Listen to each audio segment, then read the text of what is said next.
okay with giving up the first pick Akali or Ryze? The answer is they'd rather give up the first pick Akali, if that possibility is here. Now, a Team Liquid Akali looks like a Jensen Akali. Yeah, we have not seen, impact Akali, so it's not this flex pick that is hyped up for most other teams.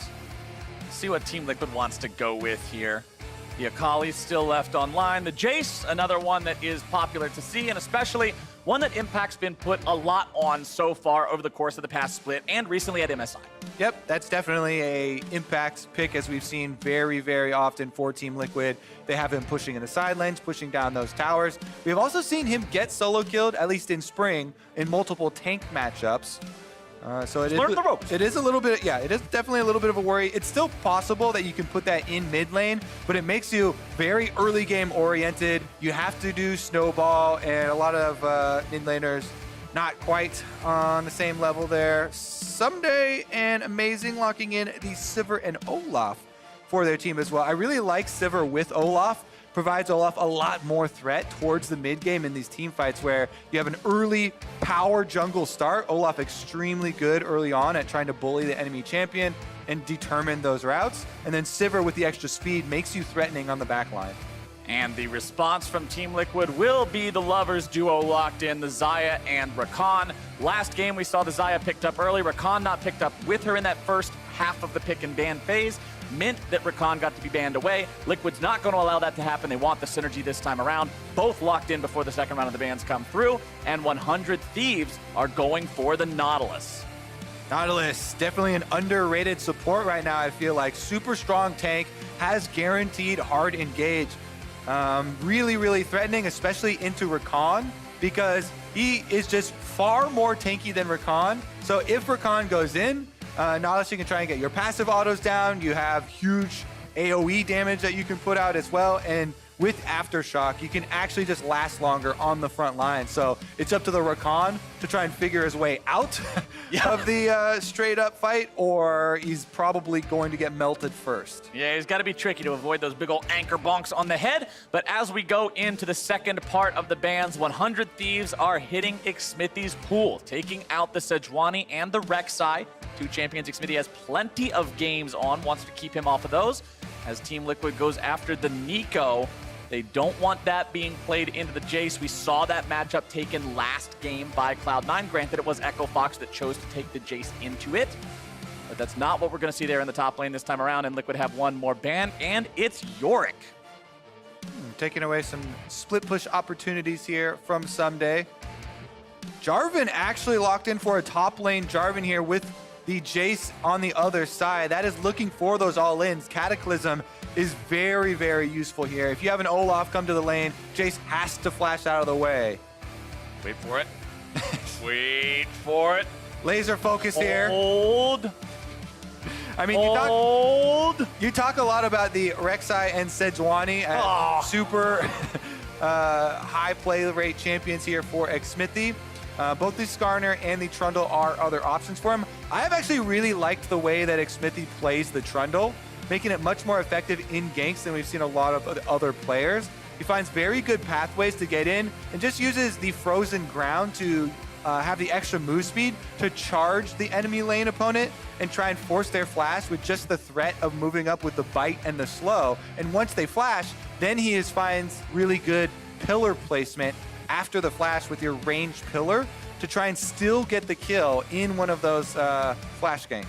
And what we know about Trundle is it's really easy to eat enemies' resistances, and that's especially effective against opponents who have large resistances at the start and then those fall off. Something like a Rammus and a defensive ball curl, Sejuani with their passive. You can take opponents really, really close to zero if you're managed to subjugate them before those resistances fall off. And considering with Olaf, the Ragnarok gives him bonus armor and magic resistance that he loses during the ultimate.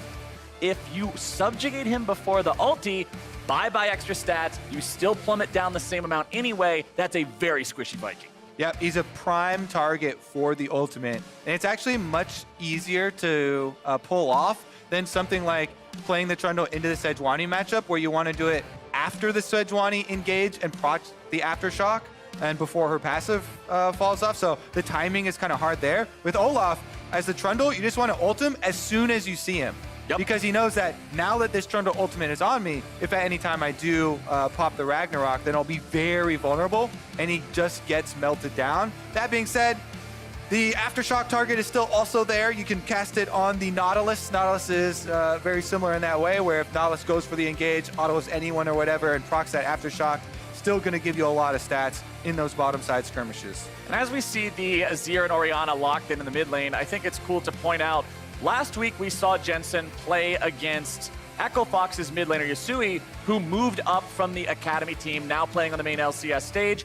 Now he's playing against yet another player who started off in Academy back in spring, has since moved up to the main roster, this time of 100 Thieves. We saw last week that a former Academy mid laner is capable of taking down Team Liquid. Could 100 Thieves be number 2? All right, Echo Fox have done it. They took down Team Liquid in week 1. Can 100 Thieves do it and start their turnaround here in week 2? It's Team Liquid, 100 Thieves. Oh, baby, here we go. The players are out of the starting platforms, out onto the Rift, looking over those keystones. Everything's pretty par for the course here. You've got Grasp on Jarvan on the top side to make sure he's able to sustain up a little bit better against the Jace lane domination. Soligo taking the Summoner's Spellbook mid lane on the Orianna to make sure he has more utility, more options with that.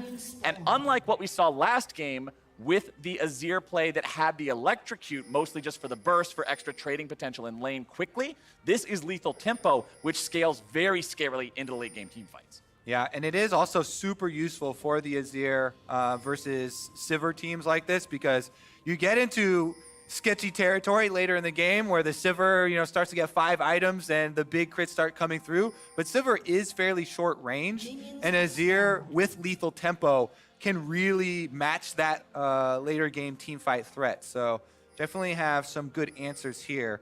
Let's see, defensive wards come down from 100 Thieves in the river.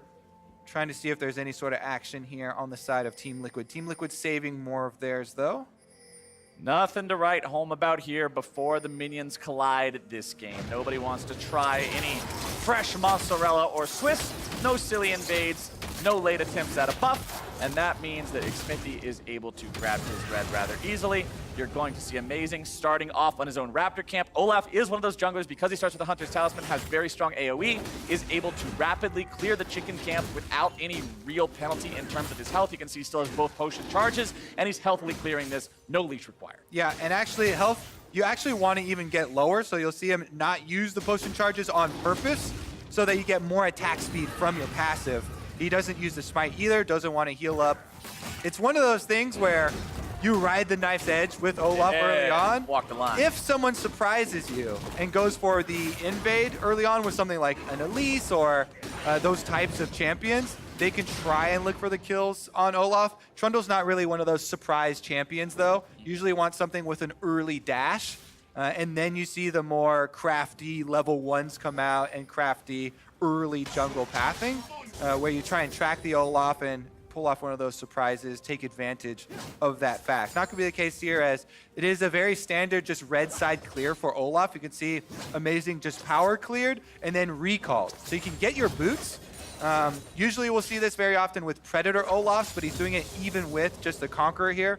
Extra boots just going to give you the early move speed, and since you would transition from one side of the jungle to the other anyway, you don't lose out on too much time, and you just come down now for the reverse clear. That does mean, though, that Xmithie has cleared all but one of his camps, since he didn't go for the early recall, and he is on the invade on the Olaf, actually popping the blast gun here back out rather than looking for any sort of early information, though. Didn't have any vision on Amazing, and we'll just take up the Scuttle Crab. Sometimes you just got to get in the enemy jungle, mess up their plants, make sure they don't have the opportunity to use those for anything sinister later, as Amazing is going to continue farming up there on that Olaf. Soligo on the back foot here against Jensen, but still farming up just fine. And something I want to point out that you can see happening on the mini-map right now, actually, is the Jace. And this is something that I want all of the lane winning top laners to do. Impact on Jace pushed up the lane. Yes, Jace is a lane bully, but then he can transition into the river. Jace does have a knockback he can use on the Scuttle Grab to take out the resistances,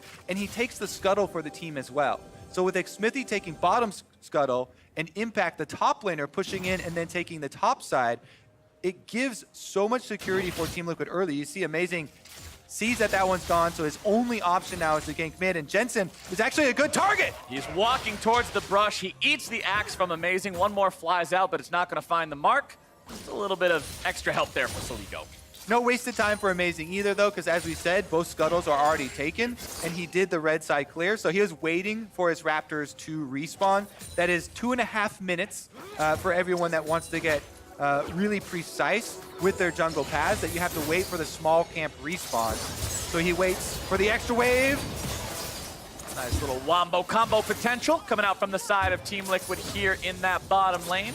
CoreJJ getting the knockup, providing the opportunity for some extra damage. Impact gets hit by a single axe, but that's it. Look at Xmithy. During that show from Olaf, he went to invade, places a control ward at the red, and some deeper vision here for Team Liquid. They're tracking Amazing. See if they have any sort of play, though, because he's still fairly healthy right now, clearing out the Krugs, and they've called Impact over for the invade. 100 Thieves should be aware of what's going on right now. I didn't see any pings on the map, but Xmithy hit the Scryer's Bloom as he went into the enemy jungle, which should have made it very apparent to 100 Thieves what Liquid was up to. That's a flash. But Amazing still has to blow his flash to get away. Flash down on the Olaf, that's very big. Olaf, you'll see often take flashes when there are a lot of those hard engage options on the enemy team where you're going to need more than just a Ghost to get out of it. But Ghost is also still a very viable summoner for the champion if you're playing solo queue. Double lift in. Once again, going for that 2v2 here in the bottom lane. Double lift taken very low, having to get himself back. Very low on mana and health alike.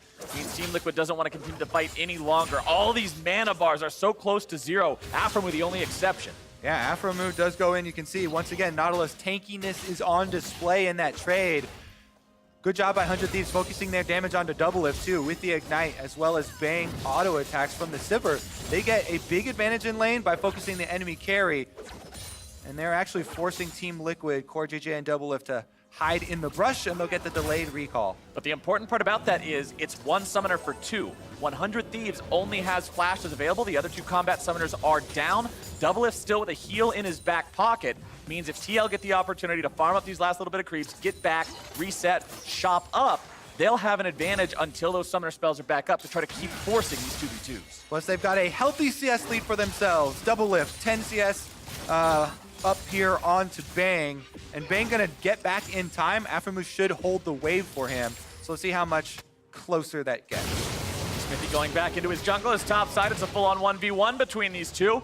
Impact disengaging, smacking Someday away with the hammer, and as Someday is now the one with the lane priority, he's the one marching down into the river. Jarvan also having a knock-up to be able to deal with the Scuttle Crab armor if he wants to go after the crab himself, but instead he just wants to grab some honey fruit for a snack, head right back up into that top lane, secures a little bit of control over the top side jungle as well, popping the Scryer's Bloom as well as the enemy Blast Cone, so he can't be ganked from that path. Yeah, he actually leaves it there for his jungler to take. Nice guy Someday. Gonna let Amazing get that Scuttle Crab. And then Blue is up for a possible invade, but it's an Infernal Drake on the bottom side. So in the mid stage of the game here, around the 8 minutes, you have to be very careful about where you commit your resources, because Infernal Drake is a fairly big scaling objective that will be available as a counter. Here comes Jensen, though. Soligo's in some trouble. The rest of Team Liquid collapsing now on the 100 Thieves mid laner. Amazing shows up. He's got level 6. Critically, Xmithy only level 5. Aphromoo now joining the fray as well. Xmithy forced to flash over the wall. All right, both junglers now flashless. Top side still going for another little fight here as Someday making good use of his grasp. You want to go for those periodic all-ins to be able to charge up and sustain with some extra long-term health. Control go down. He's trying to help out Amazing here. Level advantage means the smite should go over to Amazing. Amazing securing that one. Xmithy still only level 5, means Team Liquid doesn't want anything to do with this fight. Xmithy is pretty close, but now bottom side is going to be 2 versus 2 here yet again. Aphromoo the target as CoreJJ forces away the flash from the enemy support. Bang having to get himself away with the on the hunt. Yeah, double ultimates used by both of those marksmen. Both supports about to hit 6 and look for theirs. CoreJJ playing aggressively. Once he gets this, you have to really watch out for the Rakan engage. Ward going down. Aphromoo healing back up, though, should feel pretty secure.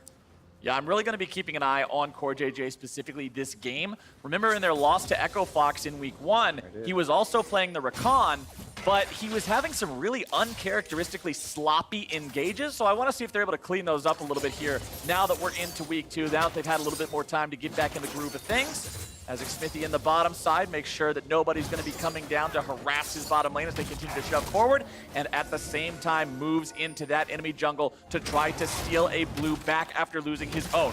Critically, Trundle ultimate now available. Team Liquid moving up with 4. 100 Thieves looking to collapse. Xmithie wants to pass this off, manages to give it over to Jensen.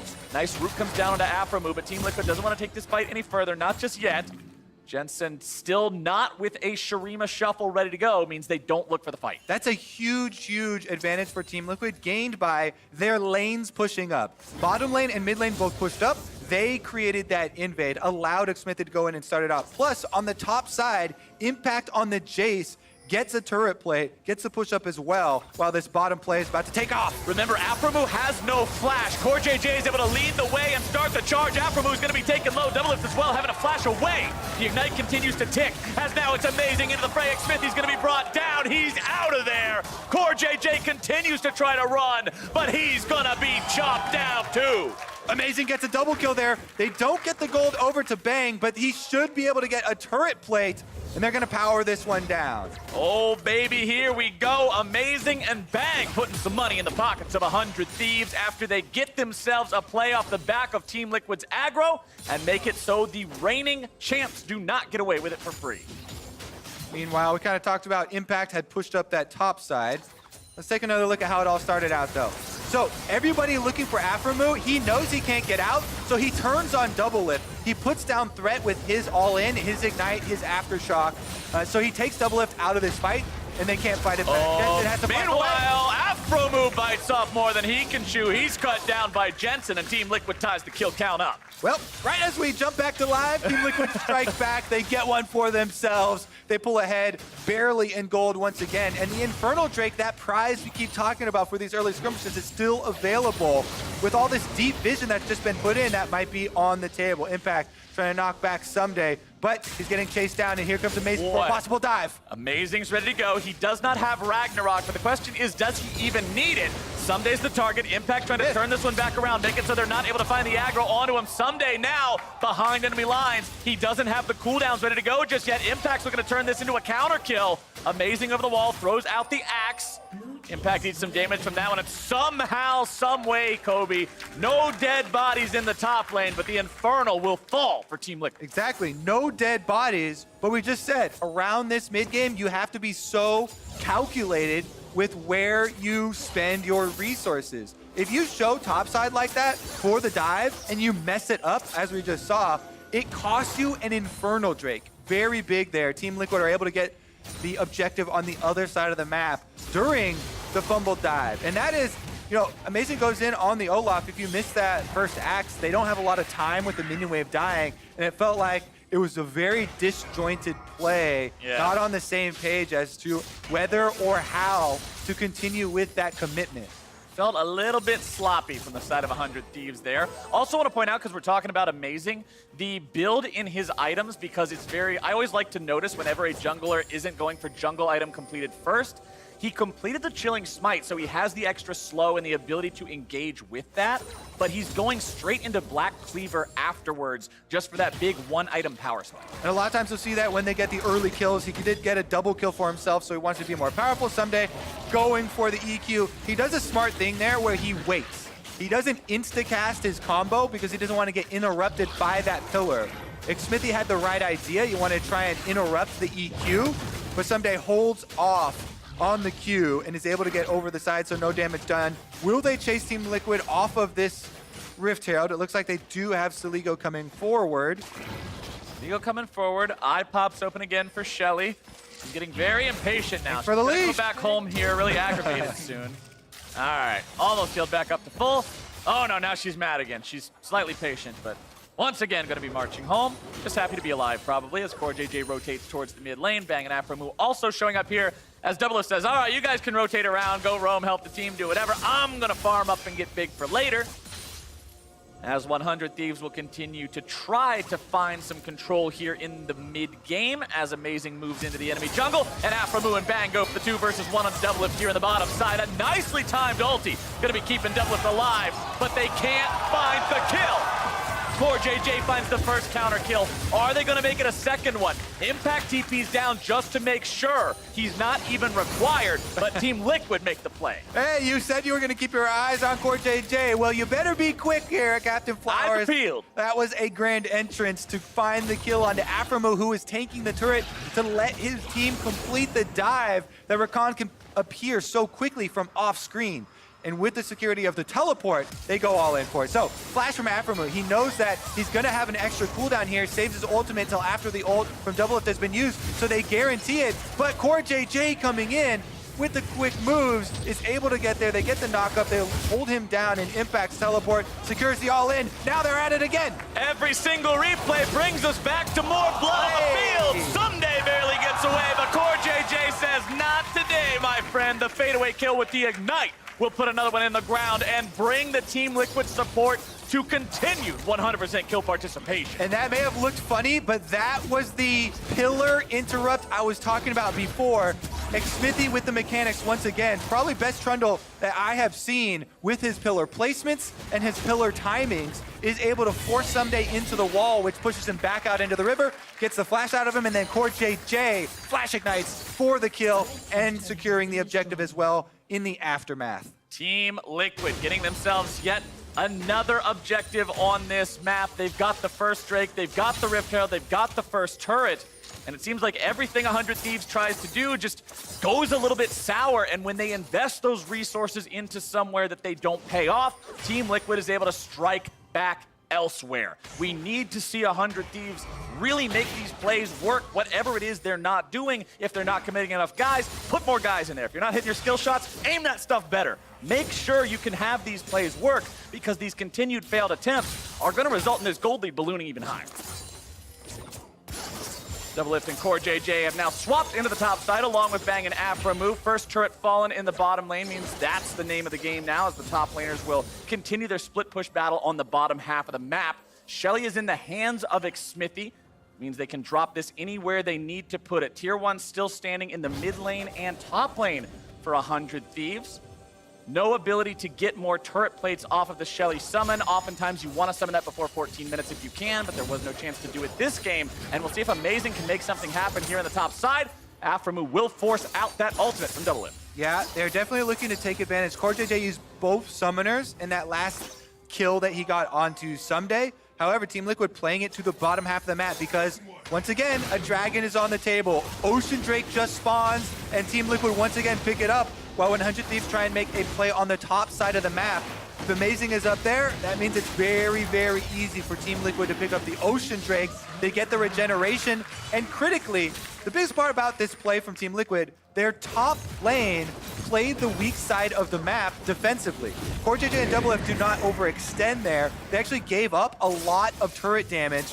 They do not show themselves, and so they don't fall victim to that weak side of the map where they know that 100 Thieves would be able to win that 3v2 skirmish. Team Liquid with the objective game on cruise control this time around, making sure they're getting those Drakes as they spawn. Aframu gets engaged on, the pillar comes down, and he's going right back into a watery grave. Xmithy grabs his first kill of the game. CoreJJ gets ignited, but it's not a kill yet again. 100 Thieves not having the damage to respond, and now it's 4 members strong from Team Liquid, knocking down the Tier 1. Again, this is the coordination of the MSI finalists, Team Liquid, on display. Once they're able to get that dragon off the bottom half of the map, they rotate everybody up to the top side. Then they can go aggressive. Really nice opener there from CoreJJ to set up Aframu for the all-in from Xmithy. Finds another pillar. They get the kill onto Nautilus, and that gets them the second outer turret. Saligo clears out a control ward and then immediately gets away from Jensen. Doesn't want to put himself in a bad spot to get caught out, but look at the inventories right now, Mr. Kobe, because I see control ward, control ward, control ward, control ward, control ward. Team Liquid, everybody is set up to continue to control this map. It's a minute and a half away before Baron spawns, and they have a team that can burst it down fast. And you want those control wards placed to protect your split pusher, Impact. As we talked about in the last game, there wasn't a lot of vision support for the split push that they were trying to pull off. In this game for Team Liquid, you can see Xmithy immediately moves over to this half of the map, and he's able to support Impact in his split push endeavors, placing down a couple of these deep wards to allow the Jace to play more aggressively. But mid lane, Amazing has to run for his life. He's already flashed. He's popped the Ragnarok just to retreat. Impact coming in from the side. Bang's in some trouble. Knockback past the turret means he has to flash out as well. That's 2 summoner spells expended by the side of 100 Thieves for 1 on the side of Team Liquid. Yeah, Impact getting real deep in there. Wanted to take down Bang. They do trade summoners in the end, and we'll see if Impact is protected enough on the side lane by that vision that we highlighted for his flash to not go punished, because Bang's flash is the single most important flash on the side of 100 Thieves. Yes, sir. He's working towards his crit multipliers right now. Still needs a significant amount more money, though, as we're only cressing the 20-minute mark into the game. He has to be funneled more of these minion waves in order for 100 Thieves to get to the point where they can actually win those team fights. It relies so much on that Sivir AoE damage coming through with the crits. And you can see, although neither of these top laners has a kill so far, Impact almost 1,500 gold ahead of his opponent just through his CS and the fact that his team has better objective control in terms of turrets and plates early on. That means he's going to continue building these leads. You can see he's got an extra serrated Dirk up over his opponent, and although they both have a pretty impressive health pool, the base armor is very low, meaning that lethality can go a long way. Yeah, lethality definitely going to leave a mark, considering the Azir in the mid lane there. Jensen, as you mentioned, not only is he lethal tempo, which now, as we're passing the 20-minute marks, really starts to add a lot more damage, but he's got the full spell penetration. You've got your Oblivion Orb, plus your Sork Boots, and the Luden's Echo. This is a high damage Azir that is going to be really, really threatening for these team fights with a completely different damage type. And you're left with this conundrum on the side of 100 Thieves of how do I itemize against all this penetration? There's flat magic pen, there's flat attack damage penetration with the lethality, and it's just too many sources of damage to catch up on. And remember, even if somebody does decide they want to be the meatball for the team, be that big wall in the front, well, Trundle just says, thanks for the snack. That's not really that much of a problem. You've got to have some sort of way to survive this, but right now 100 Thieves have their work cut out for them. 3,500 gold down. Next Drake here in about 30 seconds. Aphromoo tries to engage onto Xmithy in the mid lane. Subjugate immediately coming down after Aphromoo had procced the Aftershock, which means Xmithy becomes very tanky. Now the counterattack comes down. Core JJ is able to find one, able to find two, and there's that flash. The punish is there. A double kill for Double It. That's Team Liquid taking control of the mid lane here. Xmithy on Trundle does get caught, but he's easily able to get his ultimate off on the Aftershocked Aphromoo right there. Nautilus providing a lot of defense there, and he sustains back up long enough for the teleport to come in for Impact there to transition into the Baron. Here come 100 Thieves trying to stop it. 3v5. 100 Thieves are going to need some sort of a miracle here. Saligo has no shockwave, so that's not going to do it. Amazing has no flash. There's no way into the pit. There's no way out. The damage comes through, and Team Liquid grab the objective and a free kill. Only way out is back to the fountain, and Jensen sends him there himself. Ocean Dragon is on the table, but it's going to be so difficult for 100 Thieves to even defend their base. Team Liquid not even going for a reset after this Baron. They immediately want gold in their pockets, taking down secondary turrets. Mid lane is gone. Top lane soon to follow as Impact is working the minions up. What was it, 2 minutes ago? I said, yeah, this is a hard game. 3,500 gold deficit for 100 Thieves.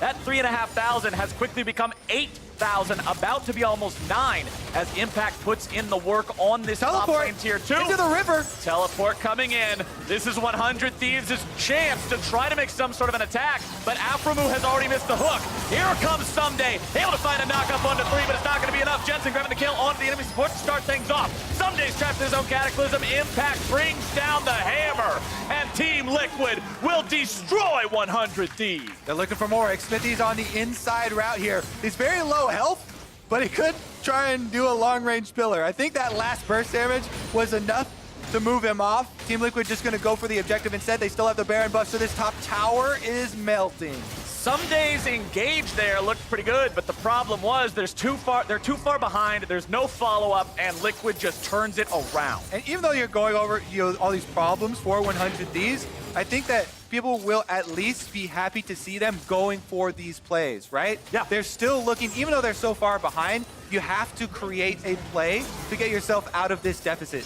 And someday, teleports behind the team, they were looking for the Jarvan combo and immediate shockwave, but the immediacy is not there. There's no immediate shockwave after the Jarvan engage, and 100 Thieves take a lot of big damage on the outskirts there, especially from the Azir and the Xayah. The tragedy in that fight for 100 Thieves is Someday being taken so low that he uses his Cataclysm to distance himself from most of Liquid and traps Amazing inside the rocks as he stasis. So Olaf has to sit there in the cage and just go, what do I do? Yeah. Really unfortunate turn of events there for the Thieves. 10,000 gold down now. Still having all inhibitor turrets intact. That's our silver lining. But Team Liquid is looking to turn that cloud much darker here in just a moment. All right, Siege continues. Baron gonna continue for 50 more seconds. Team Liquid want to make that crack inside the base. Inhibitor turret has fallen. And the cannon minion surviving here means the mid lane still under threat as Impact fires away harassment on 2 members on the bottom side. The way that games can accelerate so quickly these days, if you give up a Baron in a game that felt kind of bad, it quickly turns into a Nexus exploding within the next 5 minutes. Team Liquid, only 25 minutes into this game, now have themselves poised to potentially thrash the entirety of the base of 100 Thieves. Impact will continue pressuring that bottom lane. It's a 1-3-1 split as Doublelift goes into the top side to shove up the wave. Jensen, CoreJJ, and Xmithy are plenty confident in their ability to disengage any sort of an effort from 100 Thieves. And now the 4-1 resumes with the 3 rotating up to join Doublelift and push down that tier 3. Yep, it looks like top side will be defended by 100 Thieves, so that means bottom side will be all Team Liquid. Impact and CoreJJ are enough to take that one down. CoreJJ goes in onto Sunday, who's going to be eating some damage now. Impact's in some trouble, having a flash out of the Cataclysm. Xmithy going forward, able to find a little bit of damage now onto Amazing. But it's 100 Thieves that again lose out in that trade, and that means they will lose out on their bottom lane inhibitor. And I think we're in for one more reset here for Team Liquid. Before they return to this base to finish the job. They've gotten so much money off of that Baron play. They took down both mid and bottom all the way through the 100 Thieves base. So they'll get the Ocean Dragon on the way out, reset to go spend all of that money. And you can see on the scoreboard how difficult it will be. These are bounties on every single Team Liquid member, every single member in this game. Far enough ahead of their opponents to earn a gold reward, and they will be coming full steam ahead for that Nexus. You're gonna have to work for that reward, though. These guys have already shown if you give them an inch, they will take a mile in these fights. 100 Thieves will need not only a good engage on their parts, but for Team Liquid to drop the ball, and specifically CoreJJ, who I said I was watching earlier, looks like the CoreJJ we normally see. It seems that Team Liquid has had some nice time to get practiced up a little bit, remove some of that rust that might have been on them from week number 1 like we saw in the game against Echo Fox, and they're looking pretty ferocious here today against 100 Thieves as they'll continue moving up through the enemy jungle, placing down their own control wards, clearing out that vision line, and making it so the Thieves are terrified to go anywhere away from the protection and shade of their own turrets. All right, Team Liquid are going to move the super minions inside the base through mid lane here, and they're going to go straight for the Nexus turrets. It's only Jensen topside where Aphromoo goes in. Jensen keeping himself in a good enough spot. Amazing chases after him with the ultimate on, but he doesn't have the damage to really do much of anything. With Xmithy joining up with Jensen, Amazing has nothing to do except retreat. Pillar comes out, but it's not able to get on the right side of Amazing, just barely missing out on that one. Tier 3 turret dropping rapidly. Final inhibitor under fire. This will make the map flood with Team Liquid super minions. That one goes down. One Nexus turret already half HP. And Team Liquid will once again regroup. Yeah, Baron has spawned on the map. They don't want any sort of mistake to cost them the game. Someday goes in, gets the slow onto CoreJJ, but it's a Rakan who can easily slip out. And if Team Liquid don't mess up here around the Baron, it leaves 100 Thieves with very few options. Their backs are against the wall. They know they have to throw the Hail Mary. They've been trying to fight their way out of it, but haven't been able to find that mistake from Team Liquid to capitalize on. And now, with all the super minions, they have too much work to defend their own base to even think about defending the Baron. This is such a bad choice to have to make because you're picking between a 1% chance play and a 1.1% chance play of staying in the base and defending, giving up Baron, or trying to go contest a Baron. Your ability to win this game is nigh completely out of your hands because of the lead built by Team Liquid. And at this point, you're just hoping that somehow, some way, they have a race into your own fountain, because shy of that, Kobe, I don't think there's any way for 100 Thieves to win a fight. The damage, the items, the coordination, it's all on the side of Liquid. And all they gotta do now is just play escort service. They're the tour guides for these super minions. And here you see the lovely ruins of that turret we knocked down 3 minutes ago. On your left, you will see the Bramble back. If you all stand up and look to your right, you will see some extra wards. This is the 100 Thieves base. They've been there before. Team Liquid, purple buff on all the supers. Purple buff on all the supers, purple buff on all the champions, purple buff all over the map, and 100 Thieves are looking to go in. Jensen gets himself away, impact into the back line, after move gonna be exploded here at the very start. Guardian Angel procced on Someday. Amazing is already down. Bang and Saligo in full retreat. Someday not able to get himself away. Flash or not, you don't escape that one, and 100 Thieves will not escape TL. Team Liquid will take them down.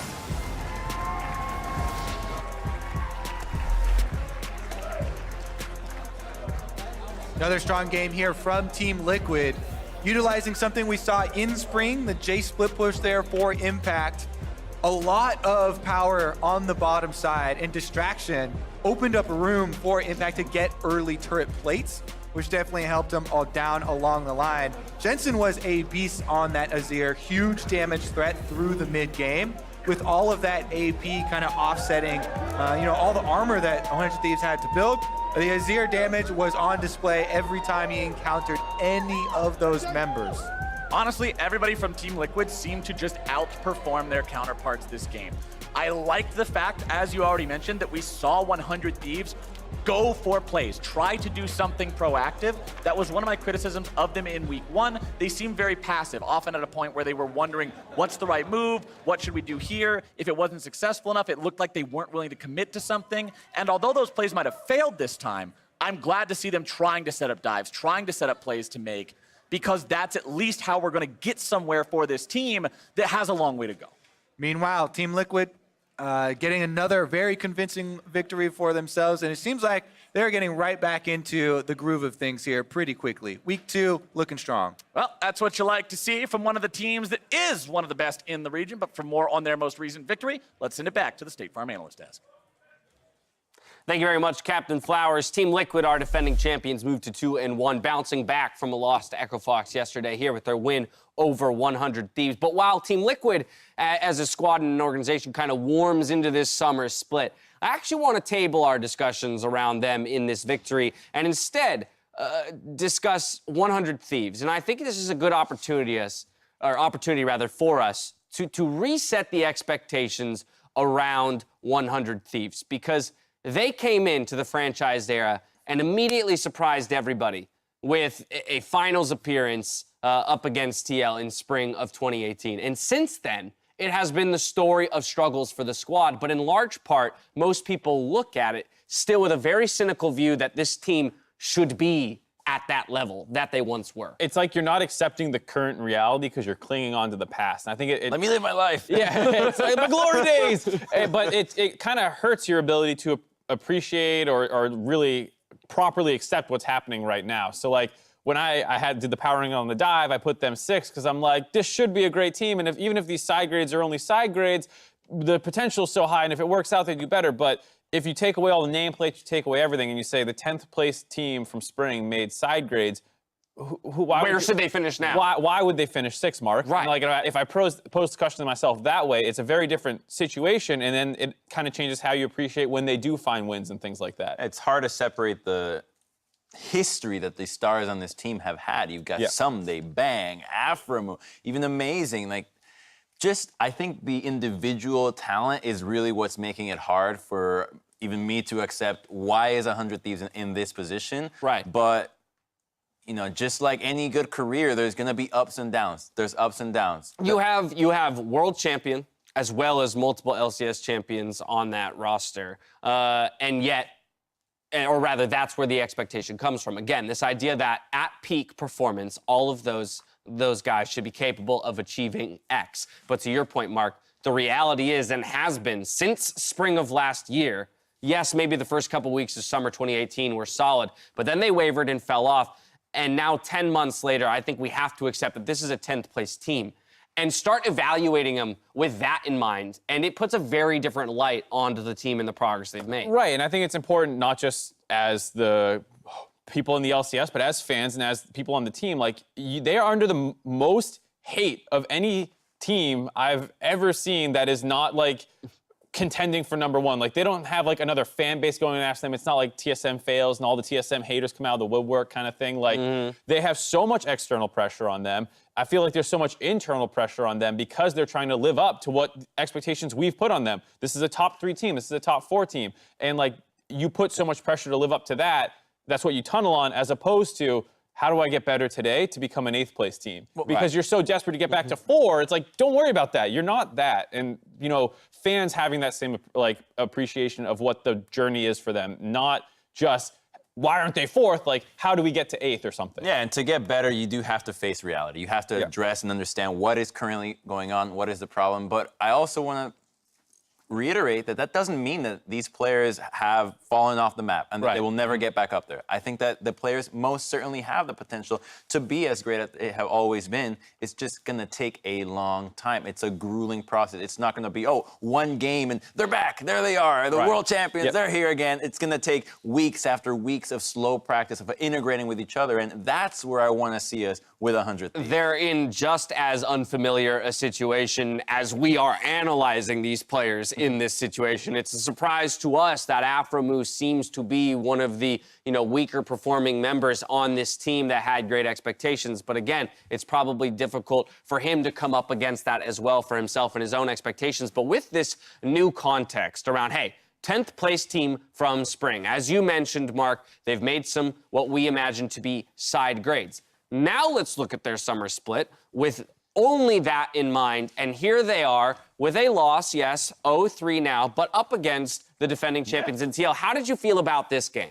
I felt better than I did about some of their other losses last week, where, like, you just watch them bleed out slowly, and it's almost this, like, oppressive, there's no way they're going to win feel. They got a double kill in the bot lane. They tried to push that further by looking for dives. They got turned around because Core JJ is really good. Okay. They tried to dive top lane and kill Impact. Okay, he survived because he's really good. But we saw the elements of what a team would need to do in a win. Yeah, they got out executed, but it wasn't a mentality block like I was kind of seeing last split all the time. Even last week in some of their matches, we saw them being very proactive, but it wasn't a proactivity that lasted throughout the entire game. It was a few bursts here and there, like, oh, there they are trying to make a play, and okay, 50 minutes later, there they are trying to do it again. So they are coming up with some sparks. So it is exciting to see them at least have that. And it's just going to be a matter of, okay, do it again and again and again and keep doing it. Keep that entire mentality throughout the game, because it is a mental thing that we're looking at right now. Individually, we know these guys are talented. They just have to be a unit and be on the same page. So to color the expectation just one more time in finality, Mark, I'm coming back to you. You mentioned that on the dive, you threw them in that 6th place position in rankings,